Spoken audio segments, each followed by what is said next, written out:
বিশ্ব জ্বালানি বাজারে অস্থিরতার আশঙ্কার মধ্যেই রাশিয়ার তেল কেনা চালিয়ে যেতে ভারতকে ৩০ দিনের অস্থায়ী ছাড় দিয়েছে যুক্তরাষ্ট্র।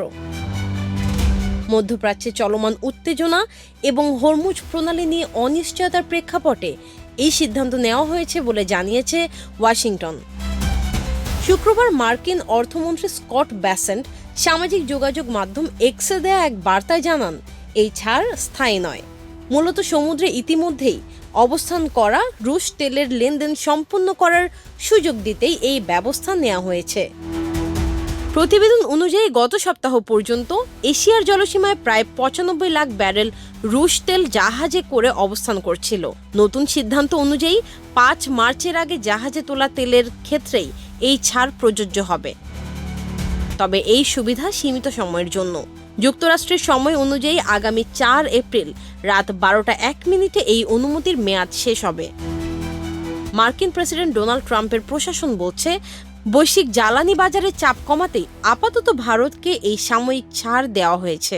একই সঙ্গে ওয়াশিংটনের প্রত্যাশা, ভবিষ্যতে ভারত যুক্তরাষ্ট্র থেকে জ্বালানি আমদানি বাড়াবে। এরই মধ্যে মধ্যপ্রাচ্যের পরিস্থিতি নতুন করে উদ্বেগ তৈরি করেছে। ইরান দাবি করেছে তারা কৌশলগতভাবে গুরুত্বপূর্ণ হরমুজ প্রণালী বন্ধ করে দিয়েছে। ইরান ও ওমানের মাঝখানে অবস্থিত এই প্রণালী দিয়ে বিশ্বের প্রায় ২০% তেল ও গ্যাস পরিবহন হয়। ফলে এটি বন্ধ হলে বৈশ্বিক জ্বালানি বাজারে বড় ধরনের প্রভাব পড়তে পারে বলে মনে করছে বিশ্লেষকরা। এদিকে ভারত জানিয়েছে তাদের কৌশলগত তেল মজুদ প্রায় ৭৪ দিন দেশের চাহিদা মেটাতে সক্ষম। দেশটির জ্বালানি মন্ত্রী হরদীপ সিং পুরী পার্লামেন্টের উচ্চ কক্ষ রাজ্যসভায় এ তথ্য জানিয়েছে।